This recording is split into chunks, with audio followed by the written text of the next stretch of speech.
Get ready. Hello out there in Packer Nation. Welcome to another edition of the Absolute Packer Podcast. We are on to episode number 80, which, unless you've lived under a rock, this is going to be kind of a somber episode.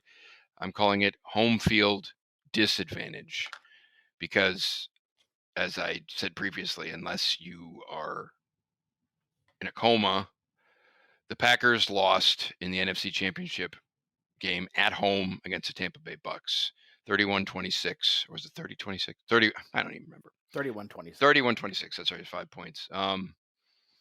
Yeah. So I think anytime there's finality like that, it gets you down. You know, you want more football, but it was not meant to be. And we'll obviously get into a lot of airing of grievances and things like that, and going over what happened in the game and some season stuff. But so I'm Andrew Hetzel, and with me as always is Jeremy Hautala, Elliot Christensen. Hello, boys. What's up? It's down. Yeah. Thumbs down. Agreed. Thumbs down. My cat just walked up to me, and he has a look on his face like, the Packers lost. Yeah, they did, buddy. Can't see him here, but you know, cats are not the smartest of all the creatures. Of all the creatures. Of all the creatures. So we have a hierarchy of creatures we got a cat whisperer over here. The guy with the glasses. I mean, come on, cats are near the bottom. Bono. Let's be real. Bono. Oh, you mean Bono? I got you, babe. His real name, by the way. This one's going to go off the rails. Sorry, I'm not a Paul. His real name is Paul. Paul Houston. Yeah, that's right. Really? The best. Yes, the best. What is Gene Simmons' real name? Paul. From Kiss. Do you want to know? Yeah. Oh, I know these. I have, as you know, my brain is filled with Packer knowledge, Seinfeld quotes, and worthless rock and roll knowledge for the most part. Gene Simmons' real name is Chaim Witz, which translates to Paul. That was good. Well done. Yeah. Hey, he's Swedish. You got to be able to convert from Swedish into American. Are you talking? Wait. You're talking Bono, or are you talking? Yes, Genie. I was going to say Gene Simmons is like Armenian. They're both from Sweden. All right, we have fake news coming out already. I don't know. Ask your buddy Bernie. Tell him to tell him to pull off his mittens, and he can tell you where all the rock stars are from. He's like, wait, is this the Absolute Packer? What is it's the Absolute Bernie podcast? The absolute 6 months straight, hardcore Bernie. The Absolute Poop podcast. I have no idea. I'm to our as Elliot would say, to our 7 listeners out there, I sincerely apologize for where this is going. Hey, Jeremy said we needed it. We need to have 3 shots. We want to do everything. We want to do everything and anything except talk about that game. Right. But unfortunately, we have to because we have a job to do. So pretty much. Look,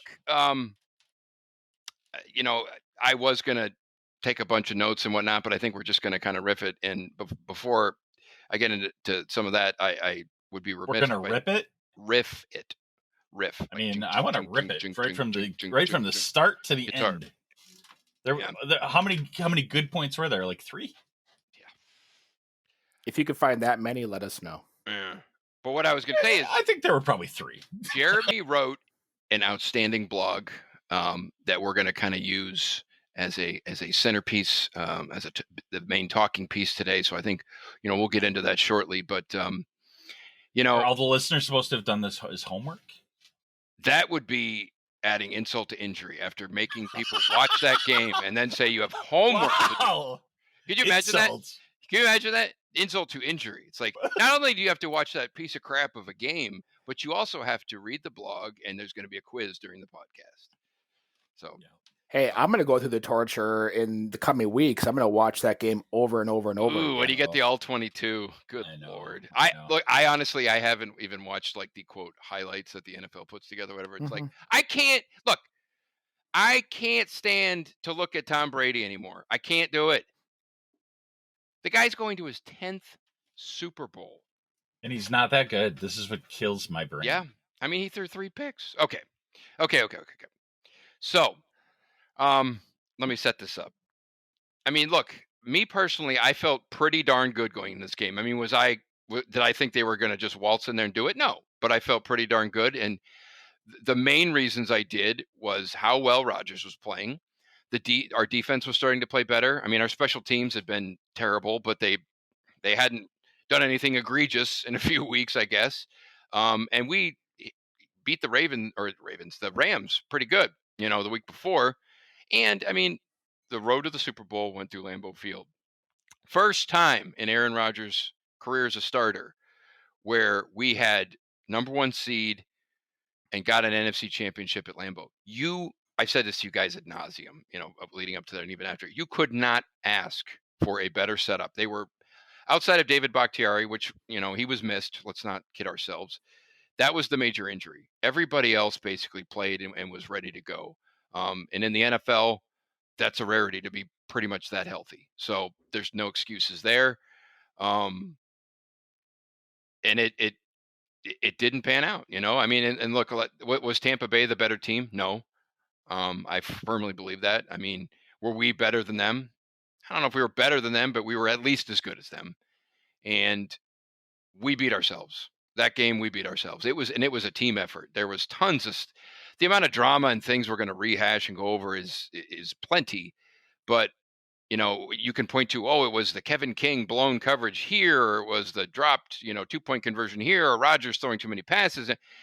It's what I commonly call death by 1,000 cuts. It was so many things, and it was all self-inflicted. It was, again, this might have been 10,000 foot view though. Right. Don't you feel like, okay, our defense is up and down, and they were getting a little hotter, but they did have 3 picks. They're improving, and that's all I can ask for. I feel like they did, outside of the Kevin King mishap, which one of them especially was really egregious, right? But outside of that, and like you mentioned before we went on, he was coming back from a little bit of an injury. I mean, so yeah, he showed up late on the injury. Kevin King. So I mean, maybe that was a known quantity already, and maybe the Buccaneers probably knew that too. Well, they picked on him, but yeah, but gave up 2 touchdowns. The real weakness was our stellar offense, the best in the league offense. Where was that?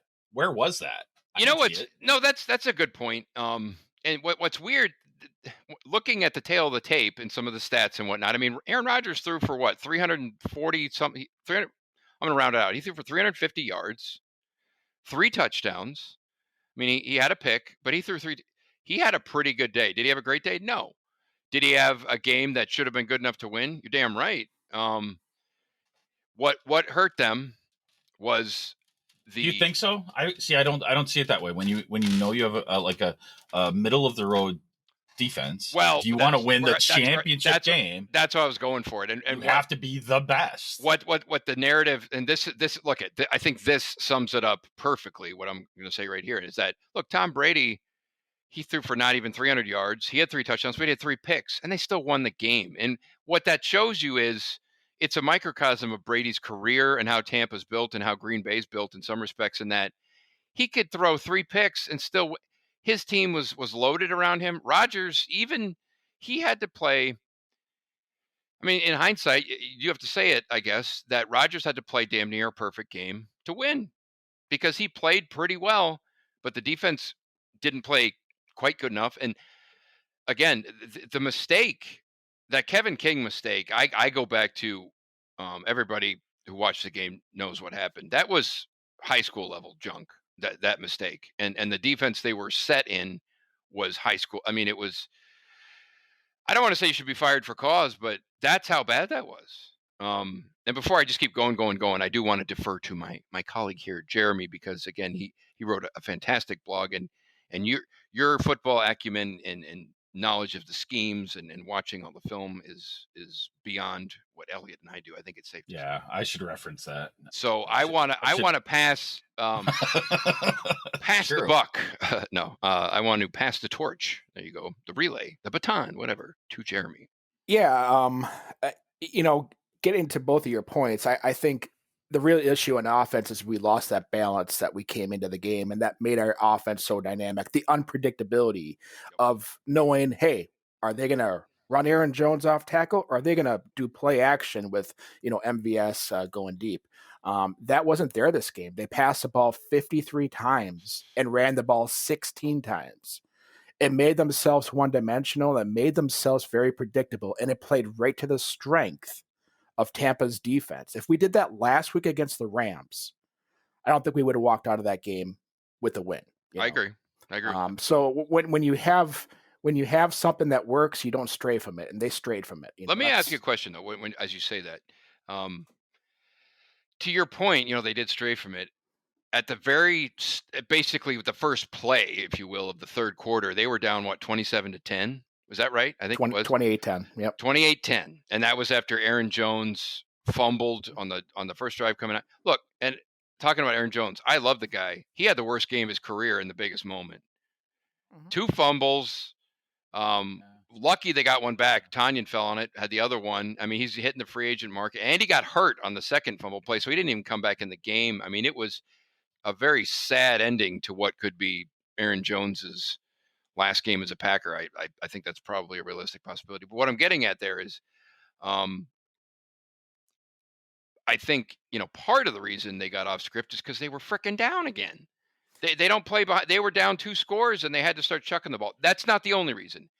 But when they turned the ball over and we looked up and it was 28-10, it's like, okay, got to chuck it. If it's 28-10 and you have 30 minutes remaining, you're going to just chuck the game plan and go off script, you've lost the game right there. So I hear you. You know what I mean? I mean, you're down 18 points. Is that an insurmountable lead? No, it's not. Not in this office, it isn't.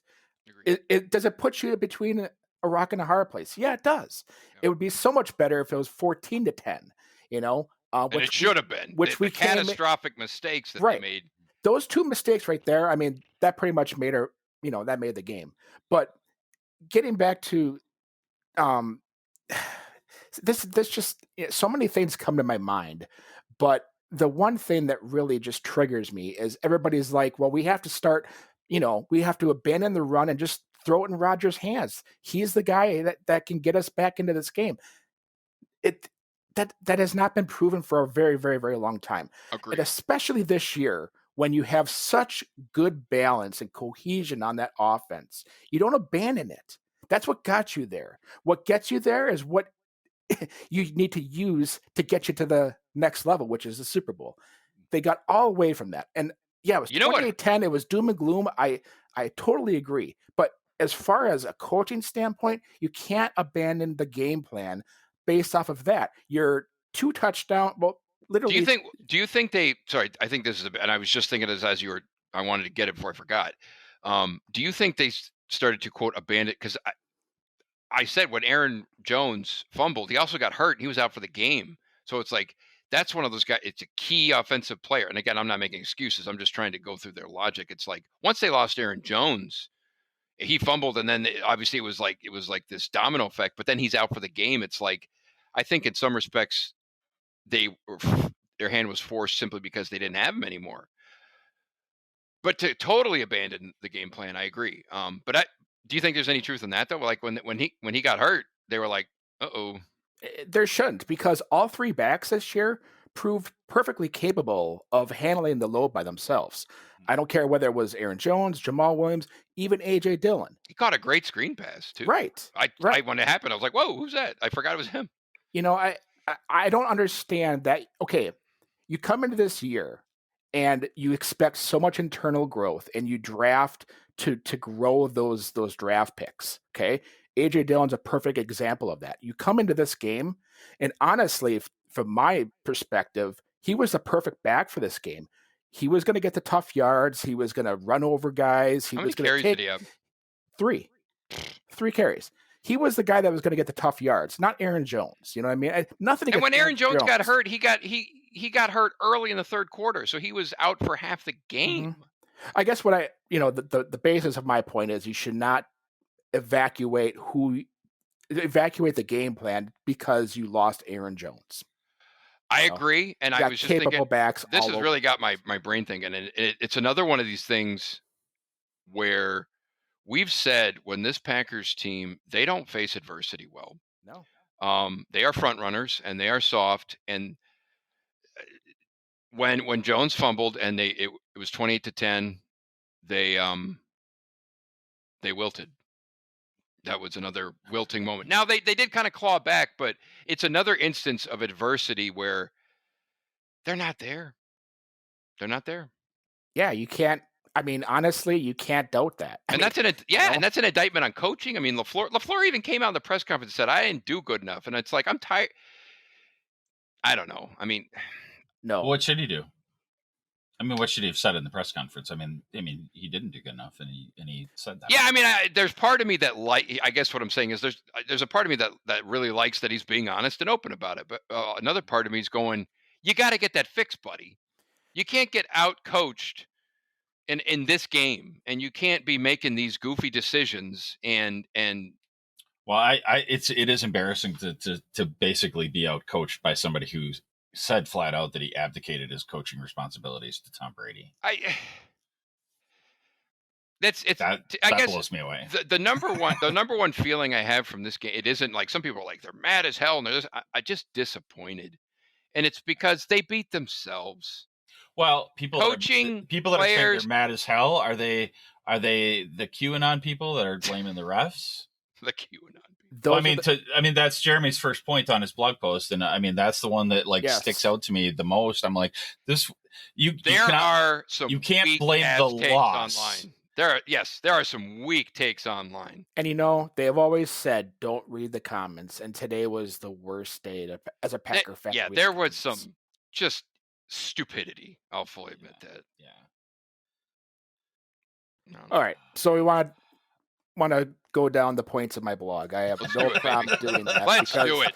You know what? I want counterintuitive discussion, and I want you guys, if you go and agree with me, please do. Please say it. I obviously agree with the first point wholeheartedly. Okay, so and everybody can see this on our app.com website, but the first point I made is don't say app.com. Damn, I wish we had app. Absolute Packer. AbsolutePacker.com. Sorry, there you go. Right. There you Damn. You got a spare million? We could get app.com. After this episode, we'll be there. So positivity, I love it. Right. First point I'm going to make, and I'm going to make this perfectly clear. Okay. I'm staring at every single one of you idiots out there that want to say the refs lost the game. Oh. The refs did not freaking lose the game. Okay. No. Seriously. If it came down to the one call that was super questionable, the game was already lost. Well, yes. Right. Yes. And you're missing the big picture. You're missing what happened from the start of the game to the end of the game. Yes. You're missing all of that. And that's it is the weakest whole microcosm take to blame the refs. Right. Yeah. It is weak, weak. They had one super questionable call against us. There were probably some other questionable calls that went in our favor. I always go back to, if you're going to, don't put it in the hands of the refs to put yourself in that position. Yes. It's as simple as that. Well, and just like you said, Andy, they failed to execute simple tasks throughout the whole game. And this is where I'm going to start going over the things that they failed at. Okay. So right before halftime, what was there? 12 seconds to go. That was insane. Maybe more than that. Tampa Bay had no timeouts. Maybe more than that. Tom Brady threw up a prayer that was just waiting to be intercepted. Oh, go ahead. So the sense of urgency that the Bucs had at halftime, right before halftime, that's what we're missing. That's what the Packers have been missing for most of the season. Like, where's that sense of urgency? You're going to start to see me get pissed in this one because I know, but and it's like I'm a believer.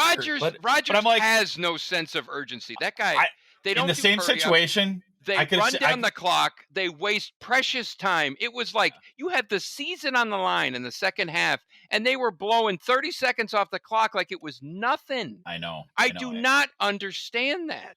But I could have seen them taking a knee or something at the But it's Tom Brady. Wants to win and go to the Super Bowl. This is the thing. Yeah. So, as hard as I am on Tom Brady, he wanted to win.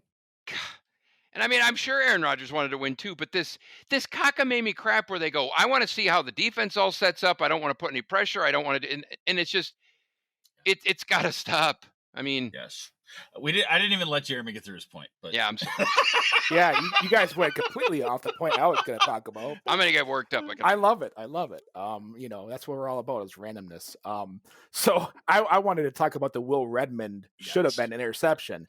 I mean, Brady gifted the ball up in the air. The ball deflects off Mike Evans. Went right through his hand. I mean, went through it was holding his arms open like it was a freaking basketball. Right through his hands like the basket had no net. It would just went right through. You know what? I mean, at that time I was like, oh crap, but in the end, that play was huge. Oh my God. Well, it's the game. Because then right after that, what do? They go more so than any ref call. That was the game. And they had the perfect matchup. They had Scotty Miller, a quick, shifty slot guy, against Kevin King with a bad back. And you know what? I would love to know how injured Kevin King actually was. Even at full force, he's not the greatest out there. This is that blessing and the curse thing also with Jair Alexander, because he's so good, they never throw at him, so they automatically pick on everybody else. So by default, he's going to see more targets. He's going to get picked on more. Maybe. And that goes with every team. Not every team has. It's incredibly rare to have two stud cornerbacks. So that kind of goes without saying. But Kevin King looked. I mean, beyond the defensive call there, he looked lazy. He looked like he either didn't appreciate the speed, or he just was. He thought they weren't going to try and do what they were going to do. Basically, throw a touchdown. He thought they were just going to dink and dunk it, which makes no sense. Again, it is beyond egregious. I don't even. Well, and honestly, this is where I will fault Matt LaFleur. So Matt LaFleur is a head coach. He knows the play calls, or he should know the play calls on defense. And they had timeouts there before half. If he overheard over the speaker what Pettin was going to bring into the ball game, he should have called a timeout. If he did not like that play, and then slapped the shit out of Pettin, and then pushed him down. Whatever. I mean, seriously, you're the head coach. Yeah. Be the dictator in that scenario. Say, hey, no. That is way too risky. If you did not like it, say something at that moment. Don't say it after the fact, after the game. I think you're being diplomatic in a way, because it's like it wasn't even risky. It was wrong. It was flat out. It was like pee-wee football crap in the NFC Championship game. I know. Yeah. I don't know, but I have to say this too. Like the correlation or the commonalities of this game versus the 2011 beatdown that the Giants put on us in the divisional round in 2011 were vast. There were many. We were favored. Home field, gave up a frickin' Hail Mary in both games, what amounted to a Hail Mary right before halftime, a gimme touchdown. It was, when I saw that, that's when I started quaking in my, and I'm like, this can't be happening. Don't they ever think about, like, okay, if we were playing against us, what would we do? Because to me, that's the only play that works there. You're heading for the end zone. He's a weak link. That's what you're going to do. Like, why are you not prepared at all for that? I mean, Jeremy, correct me if I'm wrong, but in that situation, it doesn't matter if you have 9 defensive players on the field, if somehow, whatever, it does not matter. You do not, in that situation, under any circumstance, let that guy get behind you. You keep him in front of you. That's what I'm saying. If he gets behind you, you tackle him. You literally tackle him, and you take the penalty, because they would have had to kick a field goal. They wouldn't have had enough time. And this is tackle him. This is the positive to having a 2-deep zone in that particular case. One single safety, and he's back there going, ah. So if the cover man, which is King, gets beat, you have deep coverage over him. They didn't even have that. So because pretty much, it was a boneheaded, horrific defensive call. I mean, but what did they think was going to happen? I think the only explanation I can think they were trying to hold them to a field goal. Didn't think they were going to try and throw it. They thought they were just going to dink it and take a field goal. Did they not see the clock? I'm scared. I'm super confused about that. They were never going to go for a field goal there. It's a different mentality. it's a mentality that we have a tough time understanding in Titletown, and other teams because are literally because we're going to go for the field goal. because we're going to go for the field goal. I mean, You know what? We laugh, but geez, we laugh, but that's true. That's a microcosm right there. Oh my God! As much as I hate Tom Brady, and we know that none of us like Tom Brady. No. That guy would throw his children down a well to get a Super Bowl, to get another Super Bowl. You know what I mean? well, he wouldn't have any kids left if he think did that. Twice. He'd be like, "Oh, you're going, pulling up the bucket, or you even hit the down there." Damn, I still have another kid. Yeah, He doesn't have to get with Phil Rivers and take his kids. He will do whatever, and you just get this feeling that the Packers are like, It's so disappointing. It's a because they mindset. beat themselves. That is such a great. They didn't that's get such beat. a great point. They That's such a beat great point. themselves. We thought they would go for the field goal because that's what we would do. God, that's such a great point. Yeah. Yeah. God. I think that's Wow. But even now, here's the thing, and I'm sure you agreed with this too, Jeremy. My God. Excuse me. Even in that mindset, if you will, or in that defense or whatever, Kevin King, even if he finds out, he's like, "Oh shit, we're in the wrong defense," Right. You don't let that guy get behind you. Right. You don't. And like I said, even if you have to trip him, if you have to clothesline him, if you have to take a penalty, you tackle. The fact that the way that King was covering was like he was expecting a 10-yard out. Yes. You know? And he obviously he had to have thought he had safety help. He had to have. That's a good question. I mean, the way he played it, I guess maybe I don't like it know. could have been. I mean, I don't know. That's a good question. I would love to ask him that because why are you? This is like the Zapruder film. We're going to look at it 20 years from now. The grainy footage is going to be like, here's King back and to the left, back and to the left. Well, you know, all I can do is laugh right now. In the worst, I know. And you know, we talk about King's responsibility of that play. He did the worst thing by allowing him to get the sideline because he had no help there. He had help over the middle, which is where you want to direct the receiver. You want to push him towards the middle of the field, and he didn't even do that. A simple thing. It was so egregious. You know what? Again, if you're going to do anything, hold him. Yes. If you're going to do anything when the ball 5 is snapped, literally tackle him. Yeah. Tackle him like when the ball is snapped, just bear hug him and tackle him. A holding call is a 5-yard penalty on that. First down automatic, and then 5 they yards. have to kick a field goal. And then then you're kind of like, what do you do? Because you're at the 45. Yeah. Amazing. But hey, you talk about we deserve we get. When you pull crap like that, but see, that's a matter of not having this aggressive mindset. That's part of it. I thought we were over that, and I'm not on the bandwagon of, of the Scooby-Doo. You pull LaFleur's face off and there's McCarthy. Man.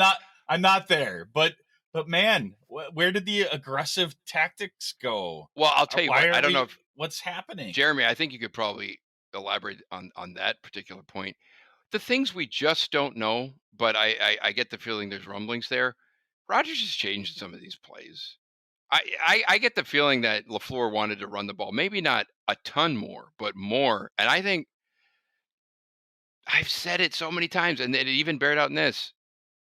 If you put a gun to Rodgers' head and said, you will win this game if you hand the ball off 40 times, he'll be like, I don't know if I can do that. Well, the funny thing, I don't know if you guys saw this, but personnel-wise, Tampa was bringing in an extra lineman on many of their running plays. So, you know what? If you don't have confidence that you can run on Tampa's defense, bring another lineman in. Bring in 2 tight ends in and just maul them down. I mean, there are ways to get around not being able to run the ball, and they didn't even attempt any of them yesterday. That's the most disheartening part, is that, like you said, Andy, they didn't empty the well in this game, and it leaves you just wanting more. They left bullets in the chamber. It leaves you wanting more. It's and like that was the last thing I wanted. This is the game where we expected that well to be emptied, and I don't think they did that. And it also goes, but we talked about us being like, not the step on their throat mentality and all this toughness mentality. It also goes back to that adversity thing. I'm telling you, when this team gets down, even if they're down 3 points, it's like they flip the switch where they're like, oh my God, we got to chuck it. And you can just, the sense, when it was 28-10, I was really concerned because I was like, this team cannot take a punch like that. And they're just not built for it. And they've proven that adversity is a problem. In-game adversity is a problem. 100% agreed. And I guess this is why I don't usually have an issue with deferring to the second half, but I think this was a game where they had to come out of the gate and just put the defense down. Looked like absolute Swiss cheese. And you're not going to do that on drive. Defense. You're going to do it on offense. You know what I mean? That was foreshadowing to what Kevin King was going to do because he gave up that touchdown, and it's like he jumped like he was out of position, and he jumped like 2 seconds too early. It was so easy, and I'm like, I don't know. I hear you. I mean, there's more. I was going to say, how many bullets did we hit? One? That's one. 2, actually. We have 38 to go. We got through about 3. Let's go to the next one. Third quarter. Fumble by Aaron Jones. Brutal. And recovered by Tampa. And on the very next play, touchdown. They run a play action and over the top, wide open touchdown. I'm not going to fault the defense for that. Why not? Well, maybe they got the ball when they turned it over. They got it was it inside the 10, right? No. It was like the 40-yard line. Are you sure? Yeah. I get my memory is wrong. I was thinking it was inside 40, 30, somewhere in there. It was on their side of the field. I was wrong. So. Okay, continue. I was wrong. We talked about the touchdown before halftime, and now they get another touchdown, gimme touchdown. The momentum just completely swung now. So the game is all about momentum, and you just taking the momentum and gave it all to Tampa, and they're sitting high. It wasn't enough that they mucked all their opportunities before half and just after half, but giving the ball up again is inexcusable, and something the Packers didn't do all season. They had 11 turnovers all season in 16 games, and they had 2 this game, and one of them led to a touchdown. And the first time against Tampa Bay, he had 2 picks too. Yeah.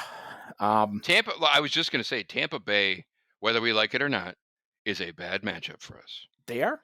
I've said that all along. It's like they just, there are certain teams that, personnel wise are horrible matchups, and they truly are. And what makes them a really bad dynamic or really bad matchup is they're great at the first level, but the second level, they got great linebackers that can make plays all over the field. They can stop running backs in the backfield. They can stop receivers Patrick on the White, crossers. That's the guy, right? Devin White and Devontae David are they're phenomenally talented linebackers. When 2 years ago when we were there and Devin White was right around when we were going to pick, I'm like, boy, that'd be nice to have him. Wouldn't it be nice? But he would have made the difference in this game. But they're just schematically and personnel wise, they're just a horrible. The other thing about talk about matchups, almost all the positive plays, if you will, on offense for us seemed to be off scheduled. There was no rhythm that Rodgers was getting into because he was getting pressured. He got sacked 20 times all year. He got sacked 5 times in this game and knocked down a bunch of other times. They missed Bakhtiari. They really did. I'm not saying having him in there would have put us over the top, but it would have helped because Billy Turner had a rough game. Wagner had a rough game. But Rodgers was, I think, the best play, if you will, of the whole game offensively was the touchdown to MVS. That was on schedule. Great throw, great route, great everything. But almost everything else, if I remember, and I took a couple notes, was off schedule. No rhythm. He was constantly under pressure, and look, Brady. He had 1 sack. Brady's a freaking statue. We came up small on that end too. Yo. All you need to do is get a little pressure on him. Now, I say that, but then he threw 3 picks, and it's like, so they did. That was on Brady more than us getting pressure. There was a couple. Doesn't matter. You know what? It is what it is, right? Yeah. We did get the picks, and you know what? I can't be super down on our defense outside of the Kevin King mishap. The first half, the defense, that first drive and the Kevin King, horrific, Yep. and they were okay in between in the first half. Second half, they did much better, obviously. But I feel like they did what we expected them to do. That's fair. Well, but remember in the first meeting really with do. Tampa Bay, we only scored 10 points. We expect Rodgers is going to put up 30 plus points. But just think about this. Think about this. Like, that's what he does. I know what you're saying. Just think about this, though. The strength of that defense is their pass rush. Okay, they have spent their front seven. Would you say they have spent roughly $200 million on their pass rush, and they got 1 sack and 5 quarterback hits. Oh wait, you're talking about the Packers. The Packers defense. Yeah, they significantly underperformed. And Kenny Clark had a great day. We all went into this game. I don't know about you, but I went into this game saying the key to this game is to put Tom Brady on his butt as many times as you possibly can. Well, he couldn't move when he was 23. He's 43, right. And they only said. And part of his interceptions, and this is why, like I was telling you guys, he threw 12 picks in the regular season. 9 of them were on pressure. And I remember the Ram game on Monday night when he threw the last pick. Aaron Donald was in his face, and he just threw the ball up, and it was picked off. That's what Tom Brady did this year. When the pressure got to him, he just flew it up. He got rid of it, didn't want any part of that, and just said, I hope somebody catches it. And he did that in this game. Remember the corner blitz from, was it Amos or Savage? I think it was Savage, yeah. That happened, and that was interception. Got in his face, and he just basically threw a punt. Most quarterbacks in this league, when they have to deal with pressure, they struggle. I mean, there's not too many that can get around it, Defensively, to your point, the Smiths, they underperformed. I mean, they underperformed. Were they horrible? No, but no. This is the NFC Championship game. Yeah, when you look at the game, Rodgers, it is simply, it's just it's so weird to say that Rodgers is 1-4 in championship games, and the team, for the most part, the defense has been the letdown, right? For the most part. But this was a whole damn team effort here, for sure. And it's just so strange how poor they've. And even in the NFC Championship game, he did win. He didn't play that well against Chicago in 2010. Now, obviously, they went to the Super Bowl, and he played great in the Super Bowl. But NFC Championships are the kryptonite of this team. If you could just skip the NFC Championship. Any big game since 2010 has been the kryptonite to this team, And I think I mentioned this in our chat yesterday. I was like, why is Darius Smith constantly on the tackle? Get him inside. Roughly over half of his sacks. Do you think 13.5 sacks? Wow. You know what? That leaves a huge conundrum because LaFleur, as much as he wants to admit, placed some responsibility that Pettin could conjure something up on that last drive. Yep. And then He's fire got him. Weird signals. But at the end there. But you know what though? That can't be the back of your mind and the brunt of your decision. The decision has to be: is Pettin going to get this defense over the top? And he has not. Look at that. They've improved this year. They've improved this year. That call with Kevin King and that defensive alignment. Look how many points happened there. That was the Super Bowl. That was the difference between winning and losing, and that was the most egregious thing. Look, full disclosure, I think he's back. I do not think they get rid of him. He's not going to get you to a Super Bowl. If they do happen to make one with Rodgers, it's because they get him more weapons, and Bakhtiari comes back healthy. They're not getting there with the defense that he's coordinating. It ain't happening. Well, I mean, you've drafted the guys he's wanted. You've brought in guys that he's wanted, and the defense lets you down again. Okay, so you either get rid of your coordinator or you do a complete revamp on defense and start over. One of those is going to be really difficult. The other one is pretty easy. Number one being the super easy. I don't know. I guess someone made a comment about that online the other day. It was right after the game. They said, a lot of coaches or other front offices, they'll make moves just to make moves, so to speak. So it's like, if you need to get fired for cause, that's it happens, right? Say they do fire him. It's like, what I'm saying is, I don't want any lateral moves. If they fire Pettin, they need to bring in an upgrade, an instant upgrade, outside block. And yes, and LaFleur he better have a list. These coaches have, you would think they have lists all the time, So he can't be like, oh, I'm going to fire him. And then he looks out and he's like, wait a minute, who am I going to hire? They got to have that That has to be. You know what I mean? Does that make sense? Yeah. It has to be an upgrade. You can't fire him and then bring in Joe Schmo, who was a coordinator with someone. What? Got to be an upgrade. Well, you can, but that coordinator has to fit the personnel. Like, I don't think Pettin fits the personnel. I truly don't. I'm a firm believer in that. He coaches that defense like he's scared of his players. I would agree. And I would agree. Scared of his players. Part of me is like, I'm trying to rationalize what is irrational, or I'm trying to make something logical, which is illogical. So it's like, I don't even know where to start. It's like, Well, we got the whole offseason to talk about. Yeah, no kidding. I think he's back. I think Menenga's gone, but I think Pettin is back. I'm not going to say anything. And I think Pettin's back because LaFleur is more worried about optics. Yeah, I'm not going to make any predictions today after the big loss. I think we got to let this settle, and so do the Packers. But they have to look at the big picture and realize that. If he had the Belichick Brady mindset, he would have fired Pettin at halftime. You would have seen. Well, if you want to be an all-world thinking about the whole picture kind of a coach, you have to think about last year's NFC Championship, and you have to think about this year's.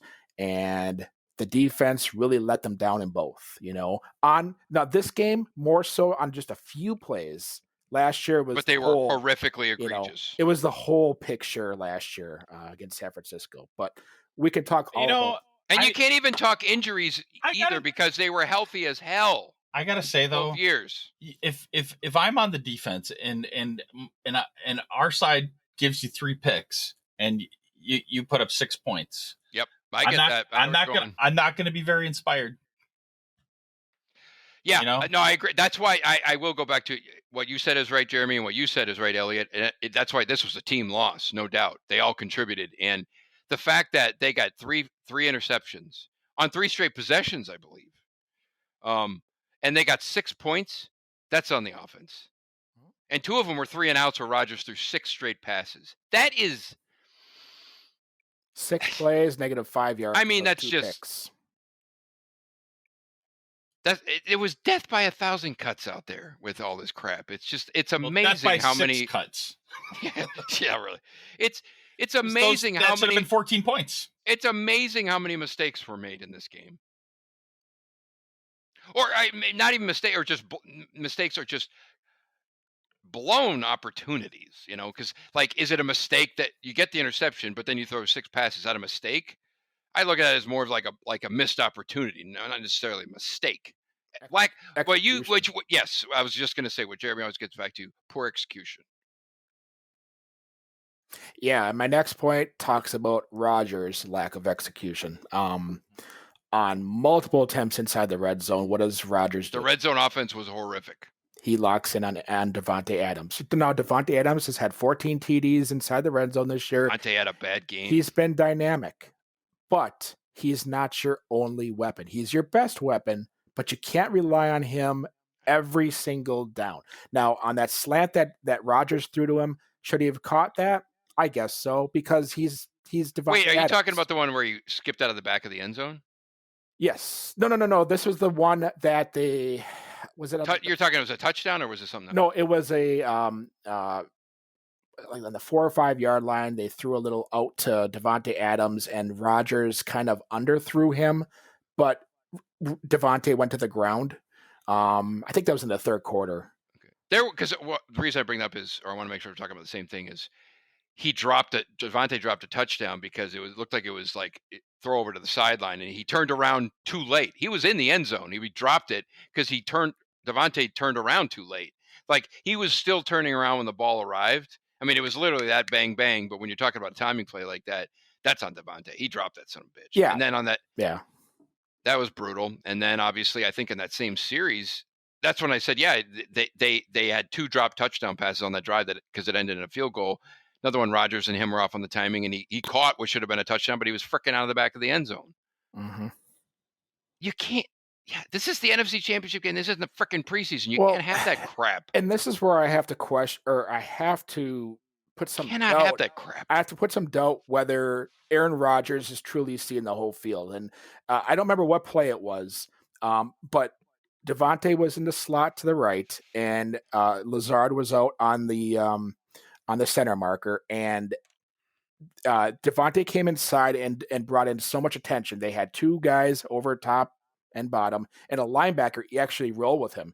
And then Lazard comes and runs a crosser right over him, wide open. And he threw it to Devontae, who was triple teamed. And I have to go back when I watched my all 22 and try to see what he was trying to see there.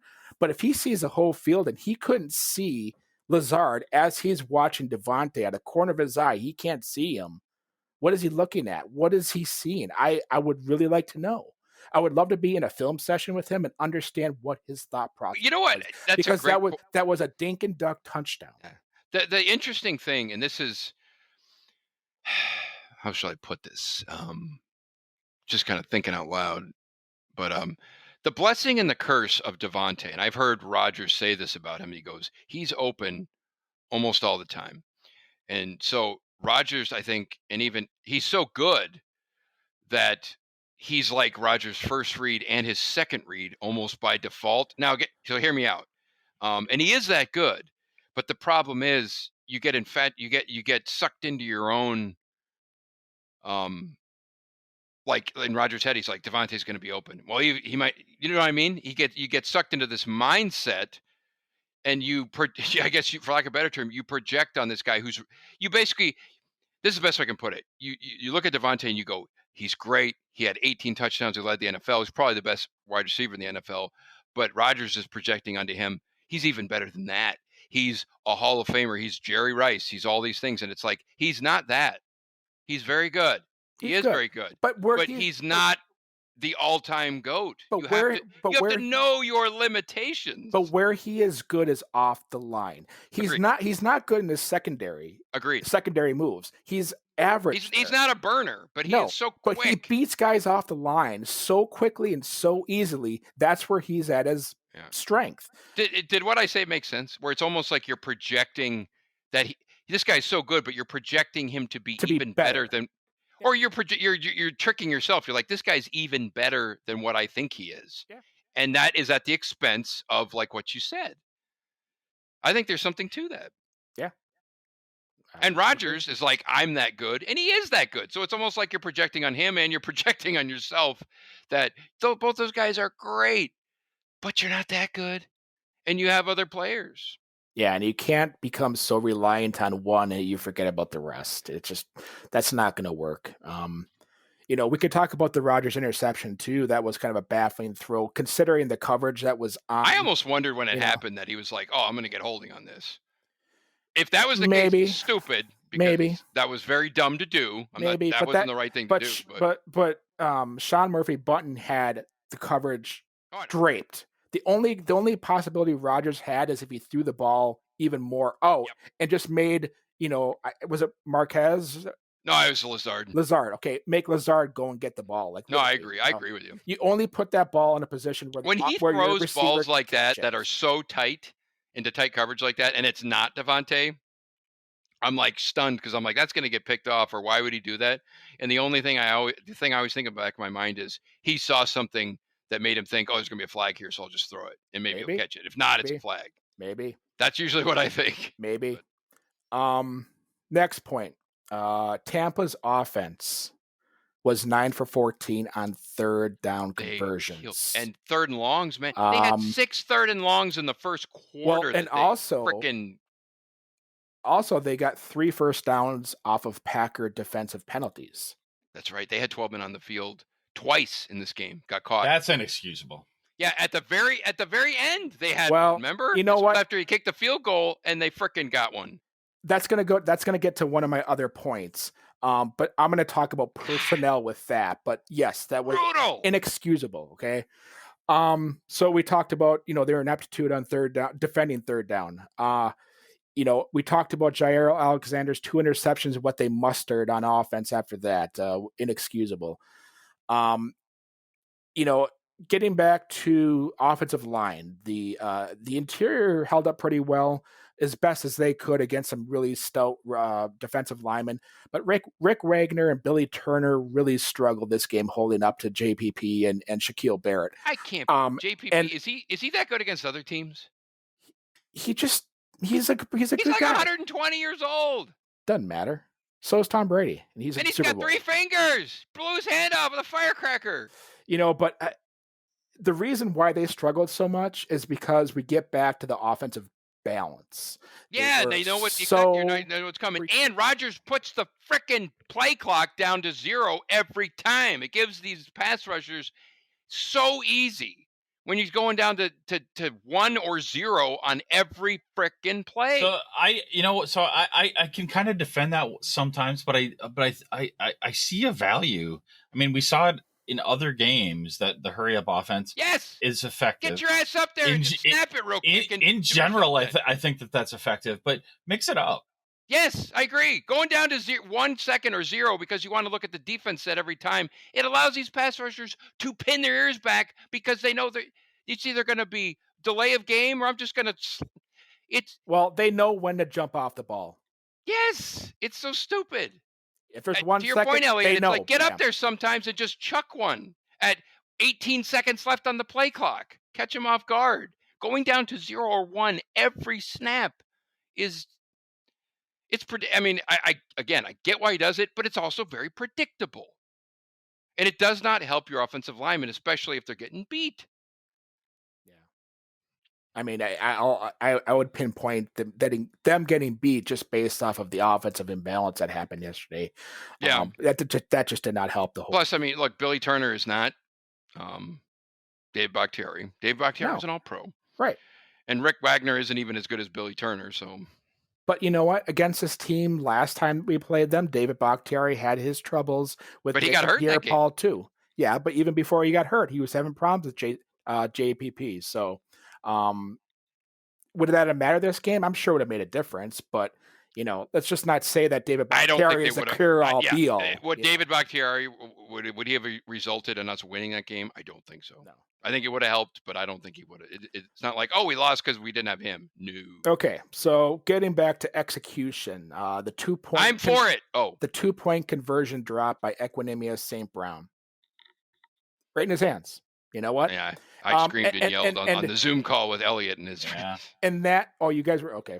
And that 2 points right there played a role in how they were going to play the 4th down in the last offensive possession. Yes. It truly hindered their ability to it clouded their judgment because they're like, what do we do? And LaFleur, I think, you know what? I mean, knowing that he had the 2-minute warning, probably should have called a timeout. I was going to say, LaFleur might have full-blown had a brain fart at the end of that game. Oh, I think he very clearly did. I think he had so many things going through his mind because the team just completely let him down all game. And I think the team, not just one aspect, the team did. Yeah, and he was so conflicted on what was the best approach to take. And I think he was stunned that his MVP quarterback got 0 yards on 3 straight plays. Yeah. Right. Yeah. What do you do with that? He was so stunned. He was just like, he got caught in the moment. Yeah. And you know what? It's still not excusable, but it's. I'm not going to get down on the field goal attempt. I see the value in it because in that position from the 8-yard line on 1 down, that is a really tough proposition to put on your offense to get a touchdown on that because Tampa Bay is going to give you everything underneath, but now you have to run into the end zone, which they're just waiting for you to, knock you on your butt. They can't play like Kevin King where they give you everything underneath and more? We only play like Kevin King. We're not going to give you underneath. We're going to give you the sky. Situational perspective. Just okay. Yeah. And Rodgers, are you about to talk about where Rodgers on that 3rd down should have probably run it in the end zone? If you would have gone for the pylon on that angle, I think he would have had it. Well, if not, he would have been at the frickin' 0.5 yard line. I'm going to highly scrutinize that play on my all 22 because I think I think he had a line to the pylon. He had at least probably 5 yards. 5 yards and getting the ball down to the 2, possibly and then the 1. You automatically go for it on 4th. And then you automatically go for it. But also what that does to your offense is it leaves it less predictable what they're going to do on that. Because when you're at the 8 and you run it and you're going for it on fourth down, the offense knows or the defense knows what you're going to do. If you're on the 1 yard line on fourth down, it opens up the whole gauntlet and it leaves the defense off guard. So you know what? That play is really going to stick. It's going to stick in my craw until I see it. But like, if you run that, you don't put LaFleur in that tough decision to decide what the frick he's going to do.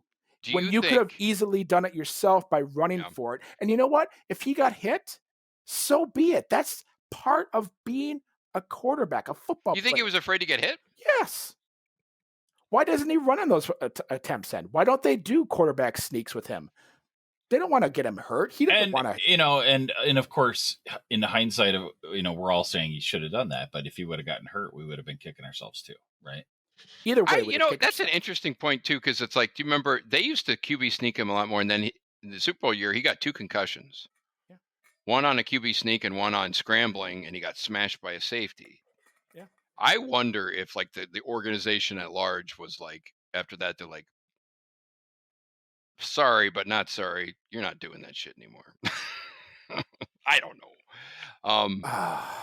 I think that's probably like tinfoil hat stuff. But looking at it, of course, we all had that reaction, right? But like Tom Brady does a quarterback sneak once a game, and Rodgers has done one in like 10 years. I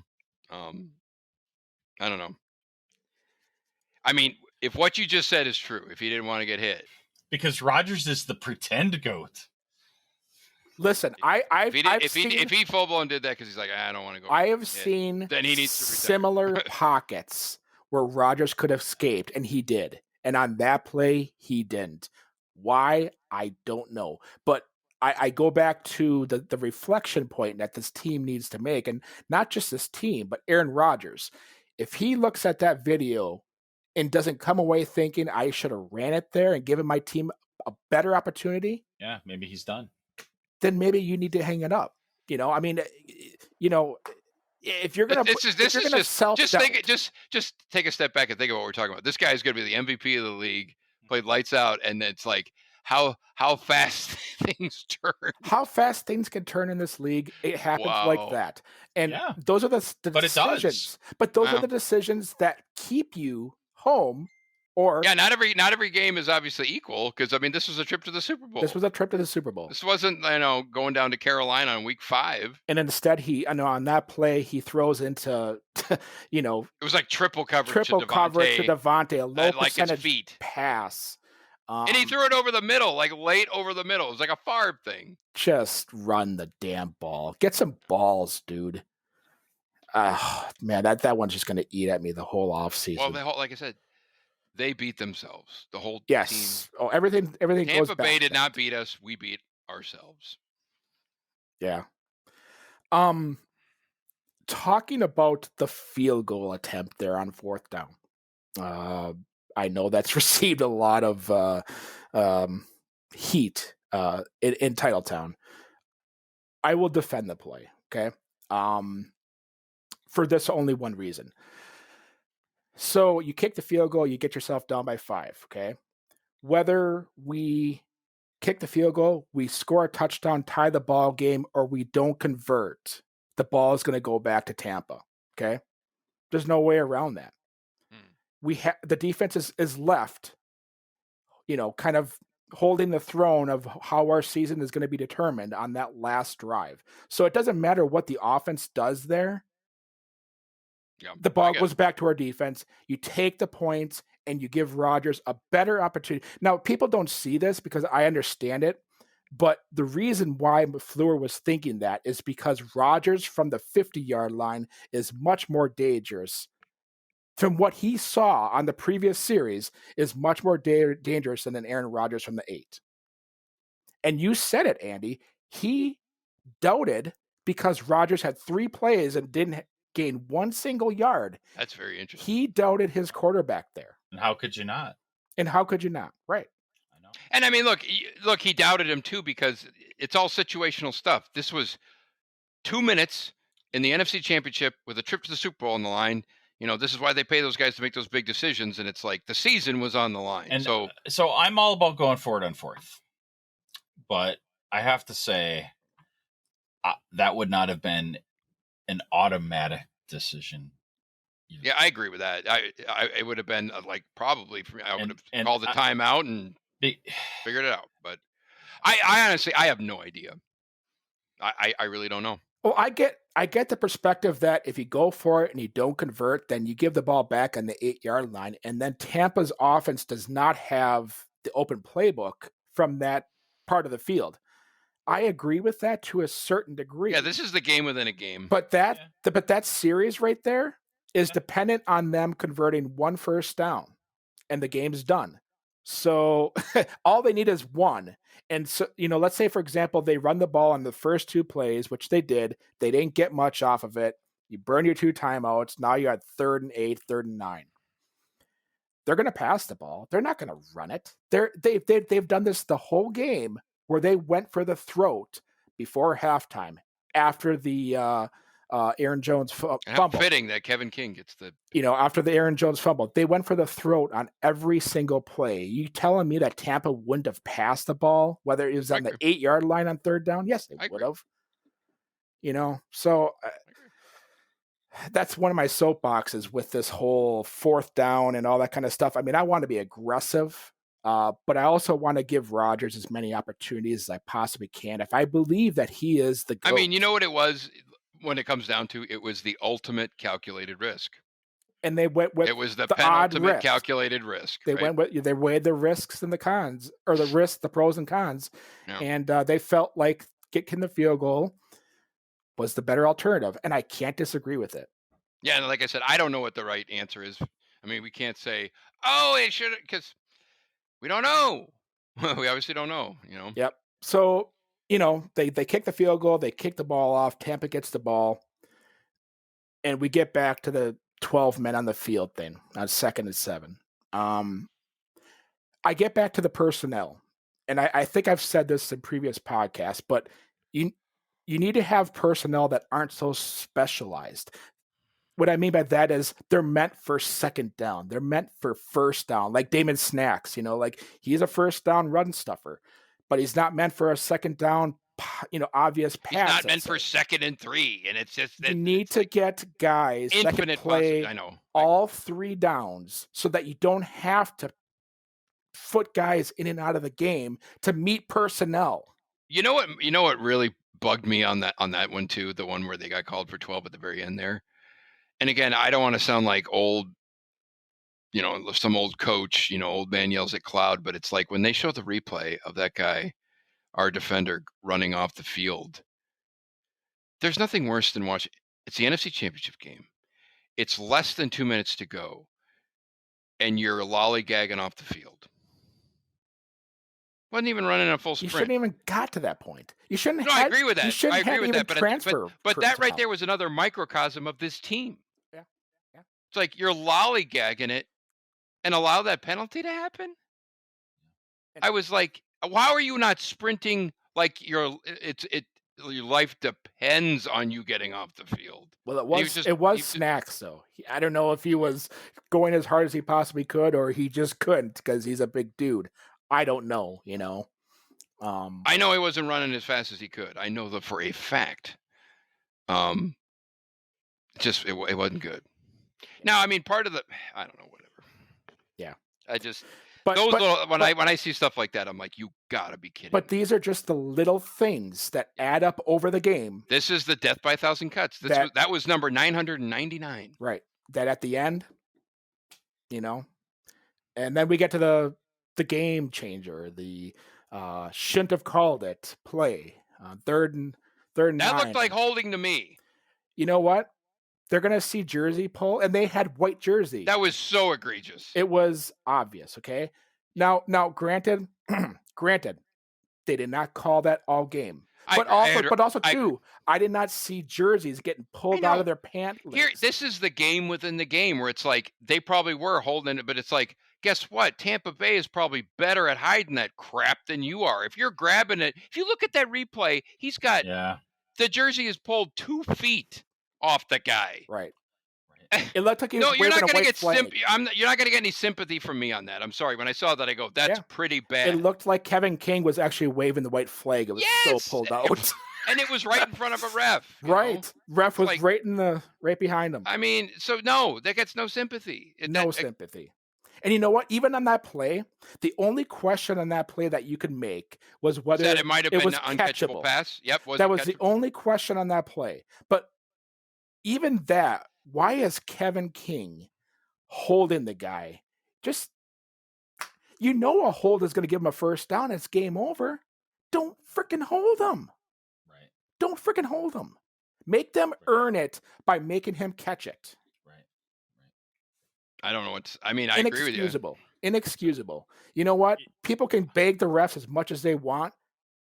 The refs didn't lose this game. We lost the game. Yes. I can't believe some people are saying the refs lost this game.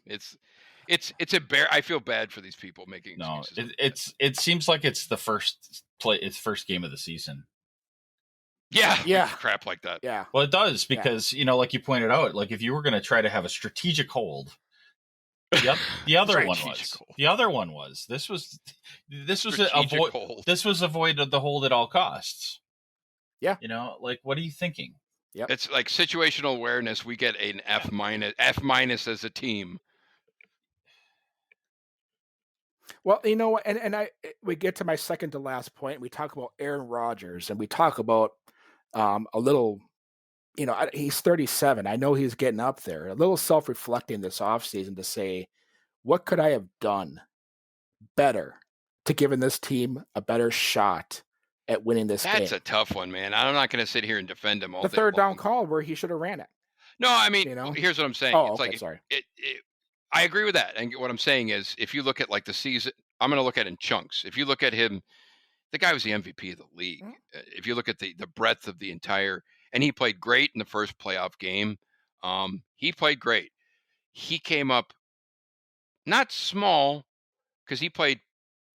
Would you say? I'd say he played okay. He didn't play bad. No, he didn't. Bad. But his misses or his errors were noticeable. Well, I'll put it that way. They weren't anything small. And I mean, I'm sure he did everything he could and he played great and he's going to be the MVP. I think the gut check for him is kind of what we've been talking about, where it's like the game within the game within the game now, where it's like, if he looks back at that third down and goes, I'm going to be a year older next year, and next year I'm going to run that sumbitch in. That has to be the question he has to answer. I mean, 48 touchdowns, 5 picks. I mean, he played great. He was without him, the team is not even 500. They're not. Sorry. Right. So he played great collectively, and he had some. There were some things in this game that were not good, and I think the ultimate question he needs to ask is that is what I'm doing running it enough? Like if he looks at that and goes, we're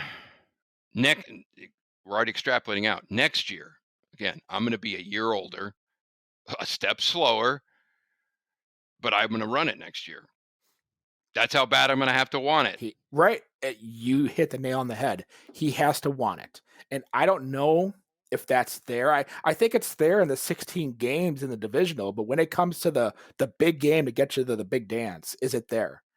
His track record has been a little sketchy there, I agree. It's so hard. I mean, with his career arc, like I said, it's so difficult. I sent you guys some screenshots and some other things about like the like all-time records that this team is breaking with him in the postseason are all horrible records. Horrible NFL records of like futility of defense. I sent one where it's like he's had the most playoff games in the history of the NFL, most 3 touchdown playoff games in the history of the NFL while losing. It's like he's hitting all these weird. Now some of them are just like stupid. They're kind of making up some of these stats. But even when you look at them in a vacuum, you're like, that is not good. So it's just like for 90% of his career, he has had to be otherworldly to get this team to where it needs to be. I don't think he had to be. But it's kind of it's just a weird career arc because I guess what I'm saying at is for the most part, the rest of the team has been so crappy he couldn't make up for it. That's how much that's how crappy the rest of the team is. It's finally kind of rounded out, and when this is where I'm going. It's all coming together. Yeah. When it all rounded out and we got everything where we wanted it, we all assumed he had the extra gear, and maybe he didn't have it. But you keep saying the game within the game, and I think it's like the season within the season. Yeah. No, I agree. There's been like either they start slow or end slow, and we never feel very comfortable about any of these wins, even when they're playing really great. I think we get caught up in that sometimes. That's the NFL at large, but I know. But I mean, like it feels like they let their foot off the gas with weird timing. And I think a troubling thing, and I don't know if this is maybe it's LaFleur or maybe it's Rodgers. But again, they don't deal I guess I don't know if it's the postseason, but I'm going to use the postseason. That's the ultimate barometer. They don't deal with adversity well.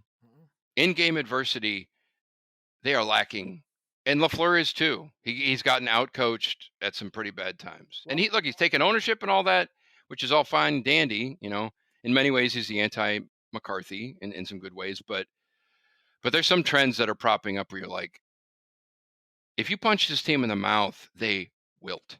Well, think about this. I mean, LaFleur always talked about all gas, no brake.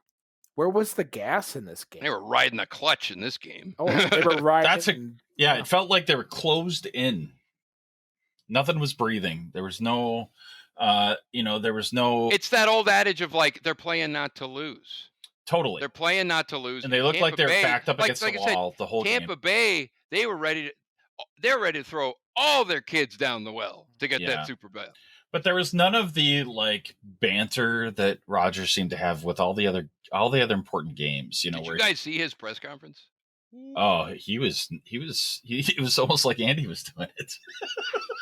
That was the most forlorn I have ever seen him. It was terrible.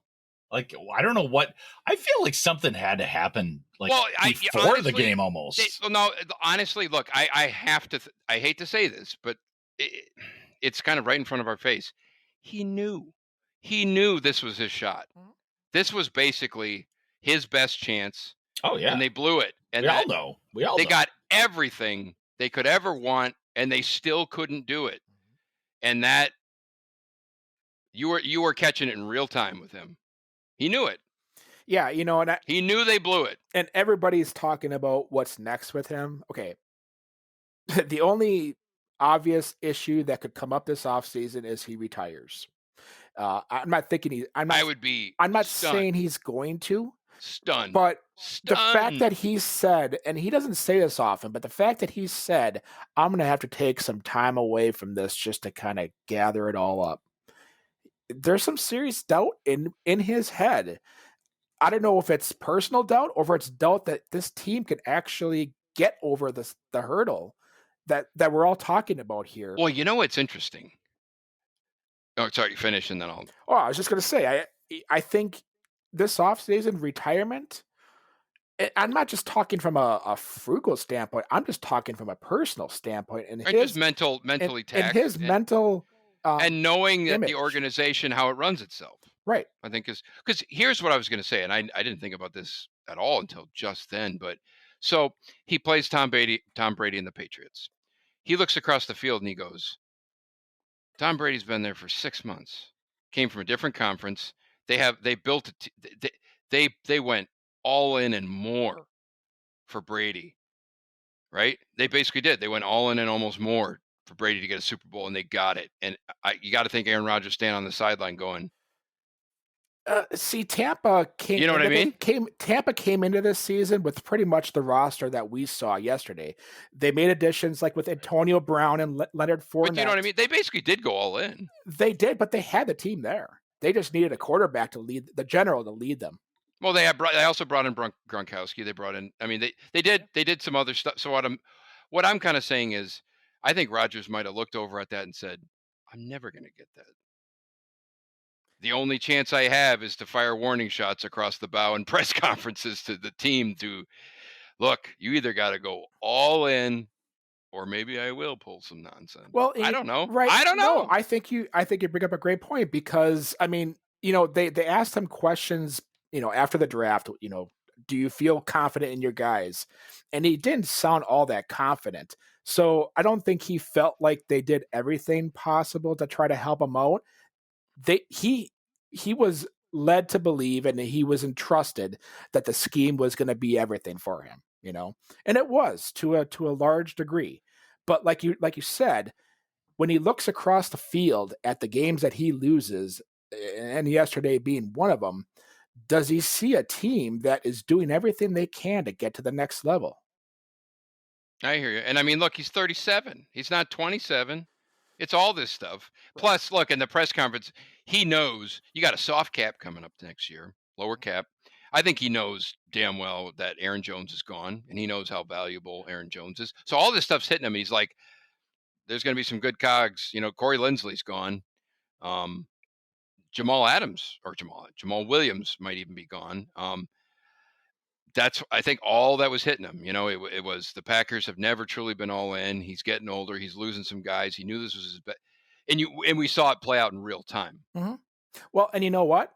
His buddy, his best pal, his camaraderie, Devontae Adams, is a free agent after next season. So this all just kind of hits home. Like, am I going to have a shell? And I bet you, or am I I bet you, there was some self-doubt there too, because like I said, he's looking at it going, we had the number 1 seed. We had a pretty darn good team. Everything was running through Lambeau. I played an MVP season, and I still couldn't do it. There has to be some doubt there. I would agree.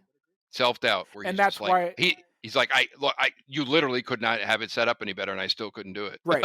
I mean, this talk that they're going to release him, they're going to trade him. I mean, seriously, nonsense. Throw that in the fire. Nonsense. But retirement, I think that's a real, legit possibility. I'd be stunned. I would be stunned too. But I mean, just think about what he has to process. Let me put it this way: I would be surprised but not shocked if they traded him. I would be stunned beyond belief if he retired. It's the opposite, I feel. The opposite. Really? Yeah. Really? He has a better shot of retiring than they have trading him or releasing him. Yeah, because of the salary cap. I wonder what happens. Do you think he would, like, if the end of his career really does end up being like a Brett Favre, where there's like a nasty divorce? You wonder. Could. You never say never. Well, this is an off season where there are plenty of teams looking for a franchise quarterback. If you want to go down that road, there are plenty of teams looking. You know what? And there's one in the division that, like Favre, if he wants to get back at the Packers, the Lions could be calling, I mean, but I'm not going to go down that road. He's not leaving unless he chooses to leave himself and retire.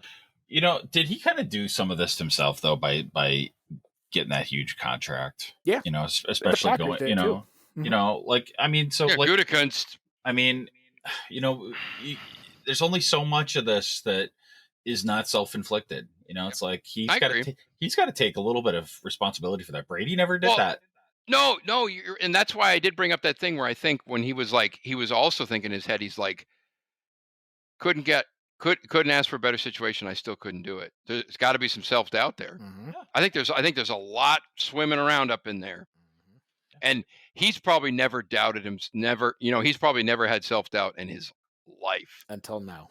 And if he got it now, yeah. And the guy gets so much in endorsement deals. Like, why did he need to take the big contract? He just didn't need to. Well, I think I said at one point that my personal opinion on that, with Rodgers wanting the most money, taking the most money, is it's almost like this thing where, like, if Rodgers goes into Gutekunst's office or with Russ Ball and goes, look, I know how you guys operate. You're not going to bring in, you'll bring in some stuff, you'll draft and do here and there, but you're never going to go all in. So in exchange for never going all in, I'm going to suck you for all the money I could possibly get. Yeah. I think it's as simple as that. But then he can't take that back. Yeah, because you can't blame anybody else. I get it. Well, I mean, I'm being serious about that. Like, if that's sort of how I'm being dead serious about it too. I'm being dead serious about it. Then he's got to take some accountability for that. I mean, yeah. No, I agree. That's that. Yeah, I mean, if that is what's really happening there, it's like, yeah, you're gonna put more pressure. And of course, on yourself. he didn't actually say these things; his agent did. But some of these things were probably literally said. Yeah. So no, I agree. Yeah, that's a good point, Elliot. Yeah. Oh man, it's so I was almost calmed all the way down. I'm like, oh. Well, the most difficult part of any loss. I mean, last year against the 49ers, it was rough, but it was easy to take because I'm like, because they whooped our ass. They were the better. We didn't even belong in the field with them. Yeah, we didn't belong in the field with them. This one, we beat ourselves. But this game, we dug a hole 6 feet and we just kept on digging. It just the Packers were the better team. Now I don't know that the Packers are better than the Chiefs, but the Packers were definitely better than. Tell you what, have you seen some of Mahomes' stats? Like he's already breaking he's breaking some crazy records. So I hope he whoops Brady. I do too. 100 to 0. Like all-time Super Bowl record. Me too. Embarrass them at home. Like that's what I'm hoping for. It's like you had it at home. Great. And good for you. That's the other sad thing that came out of this game. The first team in NFL history to play their home Super Bowl or their first game, their Super Bowl in their home stadium. Yeah. We're a part of that history now. I know. And I'm so sick and tired of those loser history records. Yeah. I'm so sick and tired of it. I know. There's this little tiny thing in the back of my brain that's like, well, you got to put yourself in a position to be let down that bad, so at least you got there.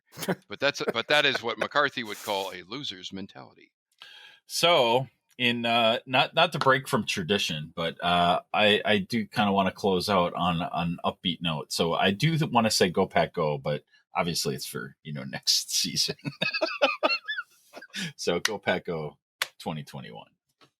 Agreed. Yeah, I mean, I don't think 2021 will be as bad as we all anticipate. It's just going to require a lot of legwork and a lot of moving parts to get everything back to where they can compete at this level again. It's not going to be easy, but you know what? They did it this year. We didn't think that they could. Yeah. I don't have any doubts that they can't. It's just when they get to that level, NFC Championship game, can they get themselves over the hump? They got to keep. I think I kind of half jokingly said that this team is basically, it seems they are perennially built to lose in the NFC Championship. It's like they just can't get past that, and they find. See, we want to end on a positive note. Crazy ways to. Well, positive. Okay, positive. So we're finally going to get to see some more draft picks this coming season from last draft that didn't do anything. We'll actually get to see them, and I'm going to be very. It's weird that it's not that far away. Seems far away, but it's not. Is the draft? Another draft. And I'm curious to see other offseason moves they make. I mean, I would be willing to bet that Preston Smith is gone. Kirksey is probably gone. Dean Lowry. So there's going to be a fair amount of turnover, but there's also, it's going to be the third year in the system for Rodgers and LaFleur. And I think there's even positives in that. You're going to get Bakhtiari back. But it's a very, very interesting. Very, very interesting time for sure. A lot of moving parts. My goodness. Yeah. A lot of moving parts. And I don't think we've had and you have that soft cap. It's going to be. And I don't think that we've had a demoralizing loss like this. 2014 was pretty demoralizing just because we were winning that game. There's been plenty of demoralizing defeats, and I've been but I'm just saying since 2014, this is right up there because, like you said, we had the table. It was set. We just had to eat dinner and go to the Super Bowl, but I like it. I want to leave it on positive note. Yes. It's going to be an interesting offseason. All right. Go back.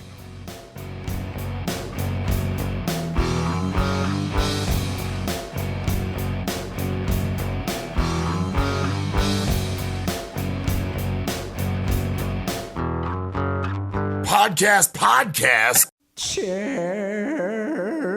I know, right?